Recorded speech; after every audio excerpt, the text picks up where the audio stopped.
কিয়ামতের পূর্বে শেষ রমজান কেমন হবে? এমন এক রমজান আসবে যার পর এক বছরের মধ্যে আমাদের পার্থিব জীবন শেষ হয়ে যাবে। সেই রমজানের পরই কিয়ামত আসবে। সেই রমজানের আলামত কি হবে? বিস্তারিত থাকছে ডেস্ক রিপোর্টে।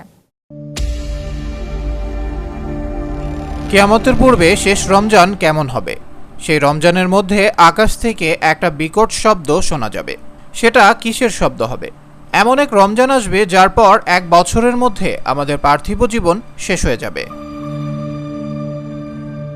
এই পৃথিবীর শেষ কিভাবে হবে তা নিয়ে বিভিন্ন বিজ্ঞানী বিভিন্ন তথ্য দিয়েছেন। কেউ কেউ বলেছেন যে সূর্য আমাদের গ্রহকে তার তাপ দেয়া বন্ধ করে দেবে।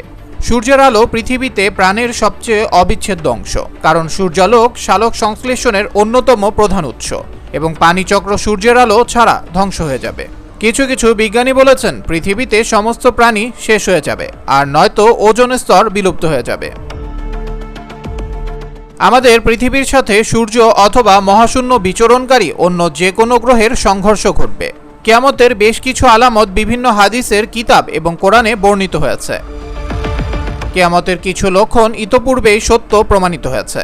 যেমন হাদিসে রয়েছে কিয়ামতের আগে নিঃস্ব এবং নগ্ন পায়ের রাখালেরা উঁচু উঁচু বিল্ডিং নির্মাণের প্রতিযোগিতা করবে। বর্তমানে আরবরা উঁচু উঁচু ভবন নির্মাণের চেষ্টা করছে। অন্য আরেক হাদিসে বিশ্বনবী মুহাম্মদ সাল্লাল্লাহু আলাইহি ওয়াসাল্লাম বলেছেন, কিয়ামতের পূর্বে সময়ের বরকত চলে যাবে, সময় অনেক দ্রুত অতিক্রান্ত করবে। এখন আপনি অনুভব করতে পারেন যে আমাদের চারপাশের সবাই অভিযোগ করছে যে সময় কিভাবে দ্রুত চলে যায়। মনে হচ্ছে একটা বছর পার হচ্ছে এক মাসের মতো, একটা মাস এক সপ্তাহের মধ্যে চলে যায়, এক সপ্তাহ যায় এক দিনের মতো এবং একটি দিন এক মিনিটের মতো দ্রুত কেটে যায়। এগুলোর মতোই কিয়ামতের পূর্বে শেষ রমজানের মাঝেও এক নিদর্শন রয়েছে। নুয়াইম বিন হাম্মাদ তার কিতাবুন ফিতানে একটি হাদিস বর্ণনা করেছেন যে একবার নবী মুহাম্মদ সাল্লাল্লাহু আলাইহি ওয়াসাল্লাম বলেছেন, কিয়ামতের আগে যে রমজান আসবে তখন লোকেরা রমজানে একটি বিকট আওয়াজ শুনতে পাবে।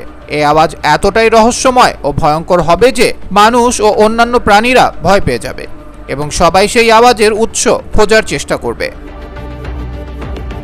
কিন্তু তারা সেই আওয়াজের উৎস খুঁজে পাবে না। সেই রমজানের পর থেকে মানুষ তাদের ঘরের মধ্যে এক বছরের খাবার জমা করা শুরু করবে, কারণ সেই আওয়াজের পর জমিনে ফসল হবে না এবং মানুষ অনাহারে থাকবে। ব্যাপক দুর্ভিক্ষ দেখা দেবে। মুসলমান হিসেবে আমরা কিয়ামতের দিবসে বিশ্বাস করি এবং কিয়ামতের দিন সম্পর্কে আমাদের মনে কোনো সন্দেহ নেই। তাই আমাদের উচিত সেই দিনের জন্য নিজেদের প্রস্তুত রাখা, সেই দিনের জন্য বেশি বেশি নেকামল করা এবং আমাদের প্রতিদিন আরো ভালো মুসলমান হওয়ার চেষ্টা করা। পবিত্র কোরআনে বলা হয়েছে কিয়ামতের সময় খুবই আসন্ন।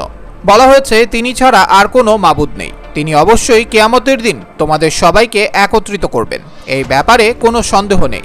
আর আল্লাহর কাছে অধিক সত্যবাদী আর কে? আল্লাহ আমাদের ক্ষমা করুন এবং বিচার দিনে আমাদের লজ্জাজনক কাজগুলো গোপন রাখুন। আবরার আহমেদ মাহি, বিশ্ব বাংলা 24 নিউজ ডেস্ক।